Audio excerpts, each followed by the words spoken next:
In 1962, the United States government published detailed construction plans for a shelter that could survive nuclear blast, radiation, and electromagnetic pulse. They printed millions of copies. They distributed them to civilians through the Office of Civil Defense. Then they stopped. The program went quiet. The plans disappeared from public circulation. Nobody held a press conference. Nobody explained why. Switzerland kept building. Today, the Swiss federal government maintains shelter space for every single citizen in the country. 100% coverage, not 90, not 80. Every person has a designated shelter built to nuclear protection standards. These are not Cold War relics gathering dust. They are inspected, maintained, and stocked. Right now. A commercial nuclear shelter in the United States costs between $50,000 and $200,000. Some installations exceed that. The design you're about to see uses poured concrete, welded rebar, packed earth, and scrap wood.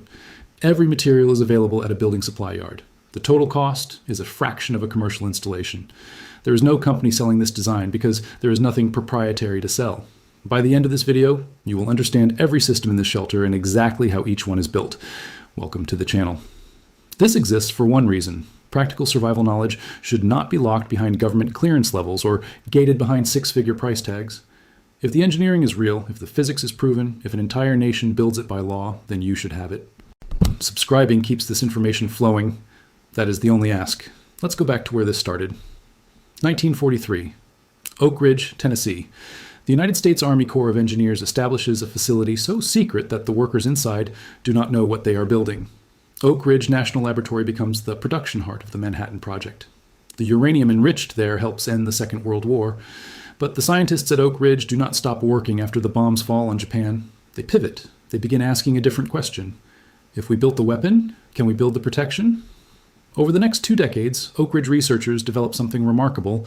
Not a military bunker, not a classified installation, a ventilation system designed for civilians with no electricity. It is called the Kearny Air Pump, named after Cresson Kearny, a researcher with deep ties to Oak Ridge and years of field survival work. The pump is manually operated. It draws air through fabric pre-filters and activated charcoal. It maintains positive internal pressure, so contaminated air cannot seep inward through cracks or gaps. It requires no power grid, no batteries, no generator, just human effort. Think about that for a moment. The laboratory that helped build the atomic bomb designed a breathing system so ordinary people could survive one.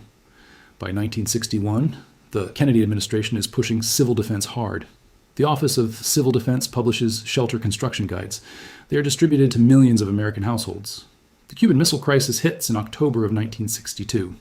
For 13 days, the world genuinely believes nuclear war is possible. Shelter awareness peaks. Families dig, communities plan, the government distributes more copies. Then the crisis ends. The Soviet ships turn around, and something shifts in Washington. Slowly, over the following years, the civilian shelter program loses funding. The Office of Civil Defense is eventually dissolved. The publications go out of print. No formal announcement, no public debate. The plans just fade. But here is what did not fade. The engineering. Switzerland, watching the same Cold War unfold, makes a different choice. The Swiss federal government codifies a shelter mandate. Every new residential building must include a nuclear shelter or contribute to a communal one.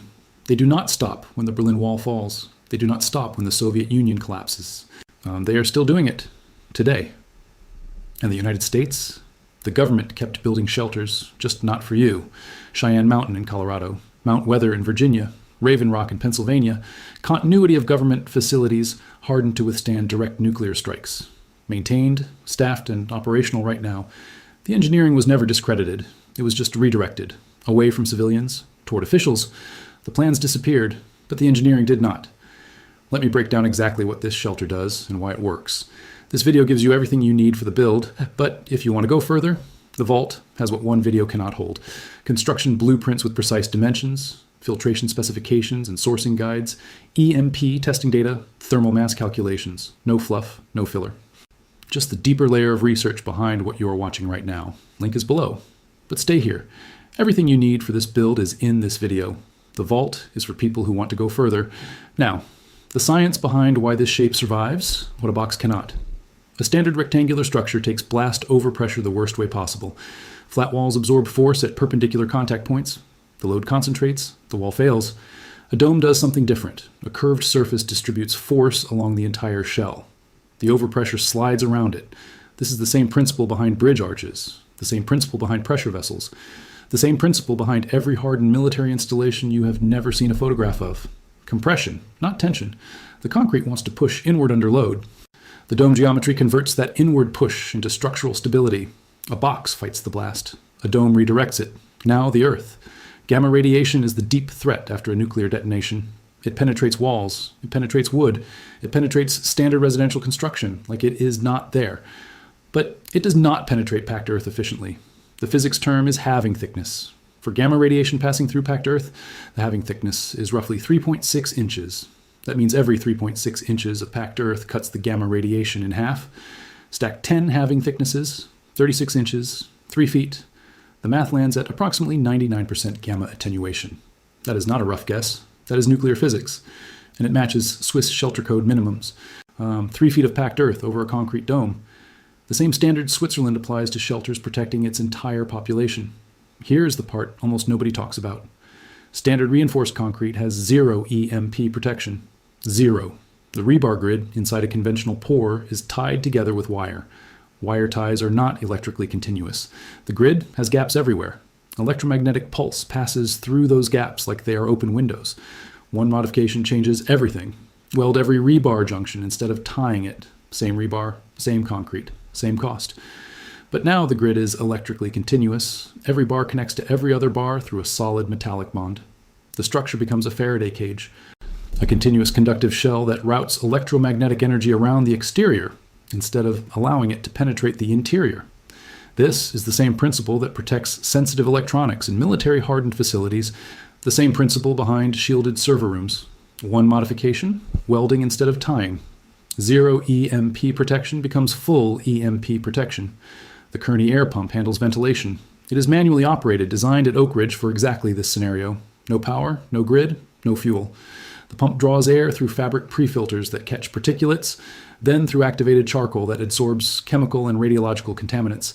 The system maintains positive internal pressure.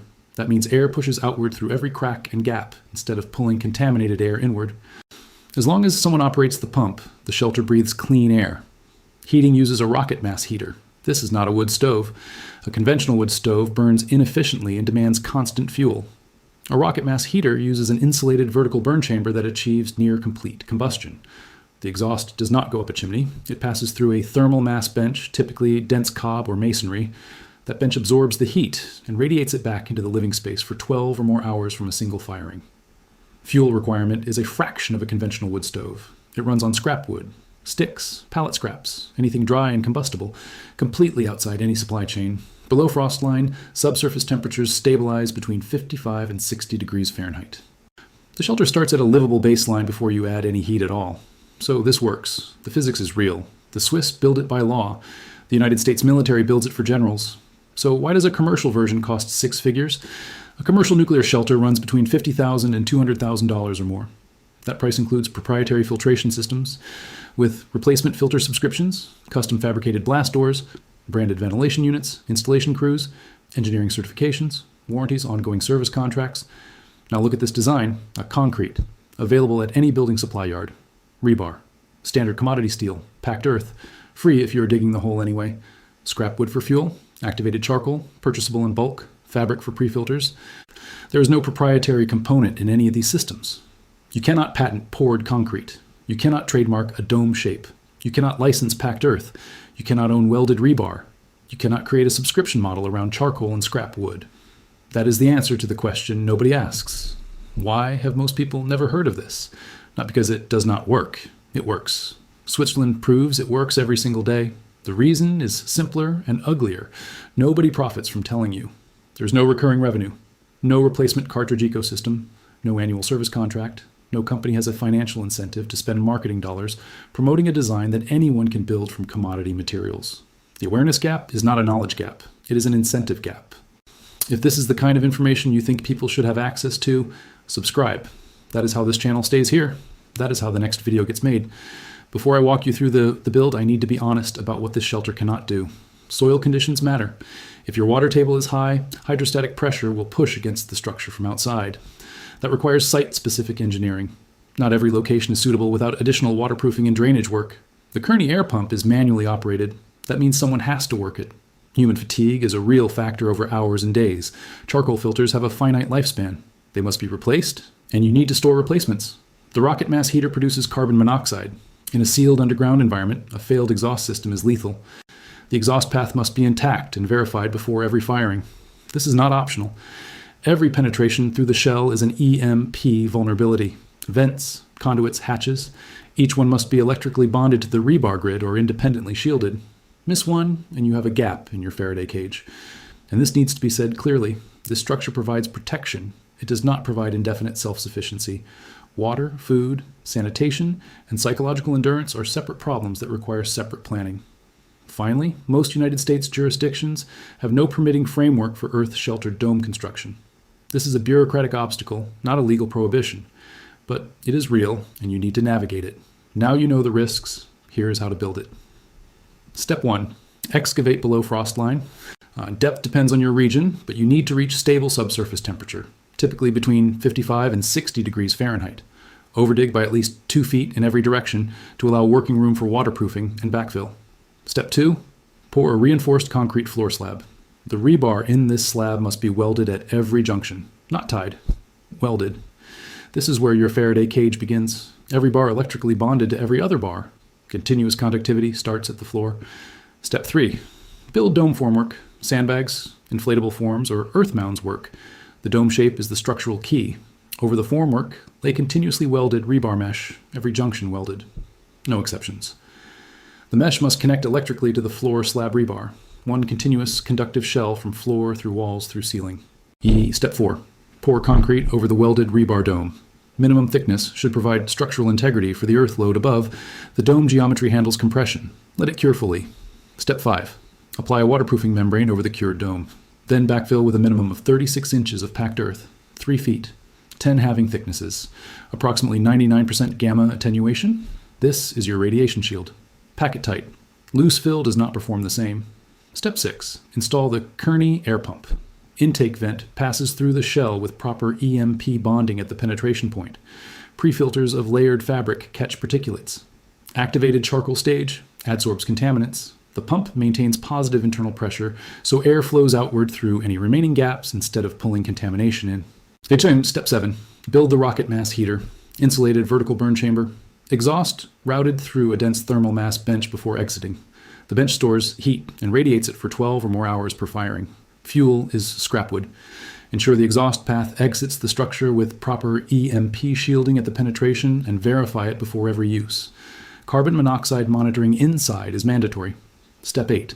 Construct a blast-rated entry with a 90-degree tunnel turn. Radiation travels in straight lines. A direct line of sight from outside to inside means radiation streams into the shelter. A 90-degree turn eliminates that line of sight. The entry needs a blast door or equivalent heavy closure. The tunnel walls get the same welded rebar treatment as the main structure. That is the build. I'll now step back and see what you're actually looking at. In 1943, the United States built Oak Ridge to create the most destructive weapon in human history. The scientists at that same laboratory then designed a ventilation system so civilians could survive it. In 1962, the government printed those plans and handed them to millions of Americans. Then they quietly stopped. The funding dried up. The publications vanished. The program dissolved. But Switzerland never stopped. They built shelters for every citizen. They still maintain them. They still inspect them. They still build new ones. The engineering was never debunked. It was never discredited. It was never proven wrong. It was abandoned. For civilians, not for officials. What you just watched is a single structure that defeats blast through dome compression geometry, that defeats gamma radiation through 3 feet of packed earth, that defeats electromagnetic pulse through continuously welded rebar, forming a Faraday cage, that maintains breathable air through a manually operated pump designed at the laboratory that built the bomb, that heats itself with scrap wood and a thermal mass bench. Every material is a commodity. Every principle is public domain. Nothing in this design is classified. Nothing is patented. Nothing requires a specialized supplier or a 6-figure contract. Now you have the plans they stopped giving out. Send this to someone who should have this information. The next release in the vault covers water sourcing and purification systems for sealed underground environments. Specific filtration methods, storage calculations, and contamination testing you can do yourself. Link is below. The information was always real. They just stopped sharing it.